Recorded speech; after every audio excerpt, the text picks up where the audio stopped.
Q&A video that I did went over pretty well, and they're quite easy to make, and I get a lot of questions every day, especially because of TikTok. Yesterday, that video where I travelled to Warsaw because of the whole Platinum Red Faction thing got like 120,000 views over there, so plenty of new questions come in, and I figure let's go through some of them because a lot of you guys are interested in this sort of thing.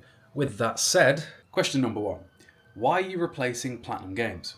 That one, pretty simple. Let me show you. This is what Platinum games look like from the side. They are just not as aesthetically pleasing. Versus those. If I have just random, and bearing in mind these are in alphabetical order and by genre and by franchise. So if I had my Platinum games still on the shelf with the rest of the PlayStation 2 stuff, it would just, they'd be scattered throughout. For example, I had Onimusha 1 that was a Platinum, so it'd be Platinum, then normal, normal, normal. I had Star Wars Battlefront 1 that was a Platinum, so it'd be Platinum, normal. That was a Platinum. That was a Platinum, normal, normal, normal, normal, normal, normal, Platinum, normal, Platinum, normal, normal, normal, normal, normal. Do you see what I mean? It just, from a collecting point of view, from an aesthetic point of view, it just looks better. What I might do with the Platinums, when I get my new shelves, is maybe I'll have a big block of Platinums and then it won't look quite so out of place and it might look a bit snazzier, but just having randomly interspersed Platinums, it just doesn't work. Anyway, next one. Why don't I collect PC discs? Well, despite the fact that I've got games for just every console, what I really try not to do is buy stuff that I genuinely will never play. And if I buy PC discs, my PC doesn't have a disc drive anymore, so I wouldn't be able to play them like that. The only PC game on disc that I actually do own is Resident Evil 4, and that was just because I was trying to own every different release version of Resident Evil 4 because I thought it's interesting to do that. But outside of that, I try not to buy things that I genuinely will never play. A lot of people ask me like what the end goal of the collection is. I don't really have one, but it's stuff that I'm interested in, have previously played, or will at some point play. I really don't buy anything that is just a never ever gonna play it. I just want to own it for the sake of owning it sort of thing. I really try and avoid doing that. It's why there are some games that are renowned for being good games that I just don't own. Like Final Fantasy, for example, I know that a lot of people love those. Yakuza, again, a lot of people love those, but those franchises, they're not my thing. Armored Core, again, not my thing, because they're just, well, they're just not my thing. I don't know how else to explain it to you, it's just a preference. I'd love to get a PS2 and a few games I missed growing up, but in your opinion, do the games hold up or are they clunky and outdated? Love the content, keep it up. Well, thank you for that. And I think it really depends upon the game that you're playing. I think that a lot of games hold up from the PS2 era really well because their replayability was built in and it wasn't forced. Because back then, games were really not very long. A lot of people don't realise just how short a lot of like PlayStation 2 era games are, and the fact that they're not just filled with like padding like a modern Ubisoft game might be. But they would have inbuilt ways of keeping you actually engaged versus just trying to drag out one playthrough. A lot of these older games, their method of keeping you around longer wasn't just making one playthrough last forever through padding, it would be making you actively want to finish the game and then for whatever reason do it again in another way. And I think as to whether or not the games hold up, it kind of depends upon the game. So some do, some don't. It kind of just depends there. I think for me, one of the hardest things about going back to that era is never the graphical things, it's the controls. And I don't mean just like what button does what, but like how aiming feels, for example. I don't think there is a PlayStation 2 first-person shooter with aiming as smooth as any Xbox 360, Xbox One, or Xbox Series X era first-person shooter. It's just not a thing. The aiming is just kind of stiff and weird, and it doesn't, I don't know how to put it. It doesn't feel as one-to-one with what you're doing on the stick versus a modern game. And that can be difficult, but it tends to be something that you get used to. And again, that sort of applies to a lot of things that a lot of people would say about these older games. So for example, a lot of people struggle to play older survival horror games because of tank controls. But historically, people that say that, if they just give it half an hour, within half an hour of playing your tank control game, you get used to it. It just is one of those. So realistically, I would say, provided you're able to get a decent output graphically in terms of like it not looking awful, because a lot of the games look better on their native hardware. Like if you just plug in component cables into the back of your PS2 and then into your back of your TV, assuming that you even have component input on your TV, like this LG C2, it doesn't. My old Samsung, because it's about 10 years old, that does. But if you just do that, often it just looks awful because the TV doesn't really know what to do with it, and there's a whole bunch of systems that were in place on the PlayStation 2 that were to work with TVs of the time. For example, TVs at the time weren't widescreen, it wasn't 16:9. So if you can get it looking the best it's gonna look through whatever method you're gonna use, whether it be emulation or upscaling or just high quality cables, provided you can get past the graphics and that not be a concern for you, once you get used to the controls of whatever game it is you're playing, I think the majority of games that are renowned for being just inherently good games will hold up quite well. Okay, so I'll put you on a tripod now because my arm was starting to kill me, and the next question is regarding some of my rarer games. Also, check this out. So the camera that I use, the DJI Osmo Pocket 3, I can use this thing called Active Track, where if I just double tap my face on the little preview screen, it'll keep me centered no matter where I move, like even if I come down here. It's just interesting novelty. Anyway, next one. We have... Oh, okay, this is a good one that I'm going to rant about for a little while. This isn't so much a question as much of a comment that I saw, and I was like, right, I have thoughts on this, and I think it's silly. You haven't beaten, quotation marks, there's a superiority complex there a little bit, the game until you have 100% completed it. I'm a firm believer in words having definitions and trying to be precise with the wording that I use the majority of the time. Now, of course, there's going to be slips of vocabulary occasionally, but for example, whenever I talk about me playing games, I'm very particular in whether or not I say beaten or completed. Like, I've done hundreds of gamelog updates. On TikTok, for example, whenever I beat a game and the credits roll and it gets added to my gamelog and I'm done with it, I will always make a video saying, gamelog update, this game, beaten on this day. And the word that I use, in particular, in very specific circumstances there, is beaten. Because beaten, by definition, this isn't something people get to disagree with because that's the way definitions of words work, is when the credits have rolled, you have beaten the main story, you have finished the main story, you have beaten the game. That is how that works. Completed is when you 100% something. 100%ing is completing. The story being over and anything that you wanted to have done during that process of however long it took you to play it, that's beaten. That's the definition. It is what it is. Whenever I get these types of comments, I'm not saying that this guy's comment was this, but like quite often I get these kinds of comments from people that are obsessed with 100% in games. People that are genuinely... This is a thing exclusive to TikTok, I do believe, because of the younger demographic and people being able to see other perspectives. But you get a lot of people that just don't understand the majority of people, and again, here's me being specific with vocabulary and words having meanings again, majority meaning the majority of people. They don't even finish the games that they play. They don't beat the games that they play.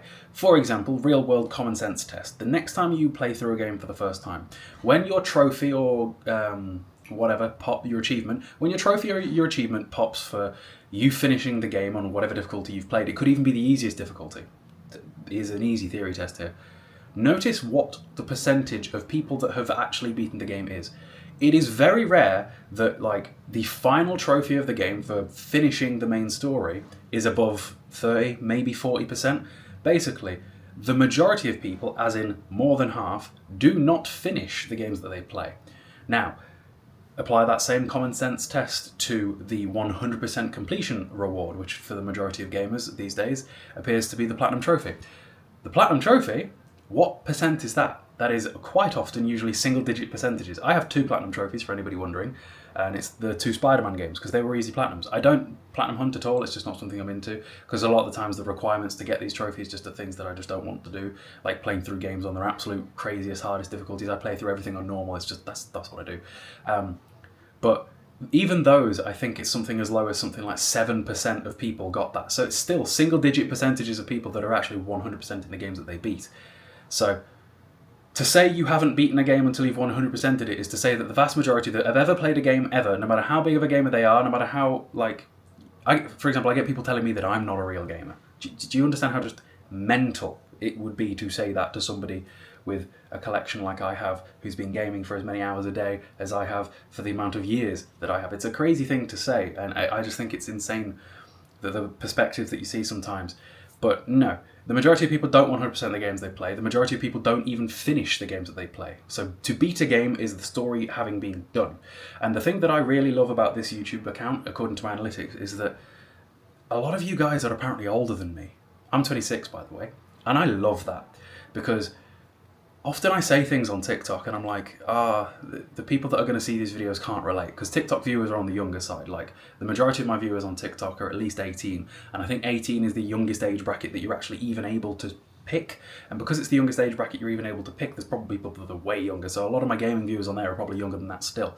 For example, I did a video about how games weren't always online the other day, and people were like, oh, these discs will be useless when the server shut down. And we were talking about PlayStation 2. We were talking about PlayStation 2, a disc that I didn't have a PS2 that could connect to the internet. I didn't have the network adapter thing when I was a kid. It wasn't a thing. I didn't have internet when it came to gaming until Call of Duty World at War in 2007 or 8 or whatever that was, 2008. But like, a lot of you guys that watch this account are dudes that are older than me. You have normal lives, you probably have wives and families, presumably, and real jobs where you have a 9 to 5. You can't play games all day like I am able to. And I would bet that if somebody told you that you haven't played a game properly unless you 100% it, you would have some choice words to say to them, and I quite like that. I like that my demographic on here is a little bit older. It's fun because I feel like you're more rational thinkers than some of the comments that I get on TikTok, and it's good for my sanity. I tell you, what is not good for your sanity is being a full-time TikToker for 4 years. It's absolutely just no. It'll do your head in eventually, trust me. Okay, so for this next one, I'm actually going to turn the active track thing off because I'm going to be wandering around grabbing games, and I don't want the angle to get all screwed up. So it's kind of one I've done a few times, but people ask me all the time. So like when I do these Q&As, there's probably going to be a lot of repeat questions because you get new people. There's always new people. So we've got. Where's he gone? Can I do a video on my most rare games? I should probably do a standalone video on this, but I can go through it really quickly at the end of this one, I do suppose. So, the difference between most rare games and most expensive games is often similar, but not quite the same. For example, Red Faction 1 seems to be a decently rare game because it took me months to stumble across one, even though it only cost £1. Meanwhile, like a couple of the games that are up here, which you can just about see in the frame, Obscure 1 and Obscure 2. Obscure 2 didn't have any in stock after I brought it. That was the only one in CX's inventory. Haunting Ground is a game that costs like £100, but there's like 6 of them. Down here you can see Project 03. That's another one that is completely out of stock right now, so I presume that is a decently rare game. And then I could go and grab it, but it's quite high up and it would mess up my thing. In fact, what I'll do, watch this, we'll see if it can pan all the way over. And then if I zoom... Nope. We're testing the capabilities of my camera out now. Do you like this? 4x zoom. I think it's probably getting pretty pixelated. But you can see over there the Forbidden Siren games. Forbidden Siren 2 is pretty rare, I do believe. Right. Now, can I get it back to me? Can I get it back to me? This is a cool camera, by the way, because it's so small and compact and handheld. It makes my job much easier. Now, if we pan down... This is about the angle that we had before, isn't it? I would have to do an entire separate video about just straight up rare games because I'd have to do a little bit of research into some of the games that I do have. Because some games that are getting rarer that I didn't recognise were rare because I've just had them forever because I had them from when they came out, are games like Afro Samurai. I think that's decently rare. The X-Men Origins Wolverine game, I know that keeps going up in price because of the new film. Same thing goes with the Deadpool game that got delisted. So because it got delisted and every time a new Deadpool movie comes out, it shoots up in price again. Like, I think last time I checked, that Deadpool game cost like £50 on PlayStation 4, and with the new Deadpool film coming out in a few weeks, I'd be willing to bet that it takes a jump up to like 60. Like, just take a look at what happened to Fallout 4. Have any of you guys noticed the price of Fallout 4? There was a time where CEX just could not get rid of Fallout 4. On Xbox One, it was 50p, and on PlayStation 4, it was £1. Now I think it's like £12 and £10 respectively, or inversely. And I think that's pretty crazy. And if you can predict when that's going to happen, by the way, you could probably make a decent amount of money on CX vouchers. Like, imagine like 2 years ago, you'd have brought like 20 copies of Fallout 4 to trade in come time for when the show comes out. It really might be an idea that when the shows for video games keep coming out, because it's become a common trend, let's be real, that you buy up the stock for the games while they're cheap in advance of the thing coming out because they're going to go up in price. For example, might be a bit too late, but could be possible, is Last of Us. If it's cheap anywhere, it might be worth stocking up on those because of the Last of Us 2 TV show coming out in the coming months, which, by the way, I can't wait to do videos on that because I wasn't a fan of Season 1 because I'm a game purist and I don't like how weak Joel was. Joel shouldn't have been weak, and I don't care that it's a TV show. We live in a world with zombies. He should have at least been more capable than he was. They treated him like he was an old man, and I know men in their 50s that are very capable. He should have been more capable than he was. And then, of course, he was pretty capable in that last episode, saving Ellie when he had to be, because the plot demanded it to be. But the plot...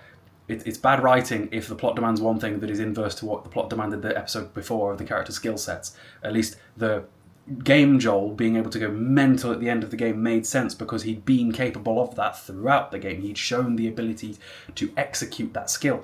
But if the entirety of the show shows him to be weak and get bullied at every opportunity by literally anything that could possibly happen to him, and then all of a sudden in the last episode it requires him to do something that he has previously been unable to do to a much higher standard than he needed to do it previously, that's just bad writing. Anyway, the only reason that I think that show did quite as well as it did is because a lot of people love Pedro Pascal. I think a lot of normal people that are not into gaming and are not into stories just watch things based on actors that are in them, and Pedro Pascal is kind of like the Chris Pratt of like TV right now, where if Pedro is in something, there is a whole subsection of like normal general population people that will watch it no matter what the show is about.